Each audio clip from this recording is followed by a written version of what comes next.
2025ನೇ ಸಾಲಿನ ಎಸ್ಎಸ್ಎಲ್ಸಿ ಮತ್ತು ದ್ವಿತೀಯ ಪಿಯುಸಿ ಪರೀಕ್ಷೆ 1 ಅಂತಿಮ ವೇಳಾಪಟ್ಟಿ ಪ್ರಕಟ. ಕರ್ನಾಟಕ ಶಾಲಾ ಪರೀಕ್ಷೆ ಮತ್ತು ಮೌಲ್ಯ ನಿರ್ಣಯ ಮಂಡಳಿಯು ವೇಳಾಪಟ್ಟಿಯನ್ನು ಬಿಡುಗಡೆ ಮಾಡಿದ್ದು, ಮಾರ್ಚ್ 1ರಿಂದ ಮಾರ್ಚ್ 20ರವರೆಗೆ ದ್ವಿತೀಯ ಪಿಯು ಪರೀಕ್ಷೆ 1 ನಡೆಯುತ್ತಿದ್ದರೆ, ಮಾರ್ಚ್ 21ರಿಂದ ಏಪ್ರಿಲ್ 4ರವರೆಗೆ ಎಸ್ಎಸ್ಎಲ್ಸಿ ಪರೀಕ್ಷೆ 1 ನಡೆಯಲಿವೆ.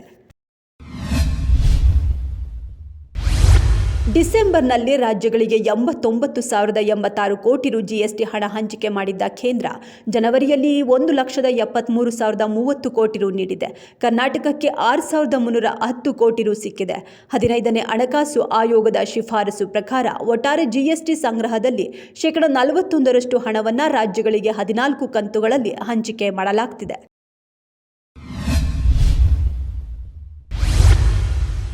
ನಟ ದರ್ಶನ್, ಪವಿತ್ರ ಗೌಡ ಸೇರಿದಂತೆ ರೇಣುಕಾಸ್ವಾಮಿ ಕೊಲೆಯ ಎಲ್ಲ ಆರೋಪಿಗಳು ಇಂದು ಬೆಂಗಳೂರಿನ CCH 57 ಕೋರ್ಟ್ಗೆ ಹಾಜರಾಗಿದ್ರು.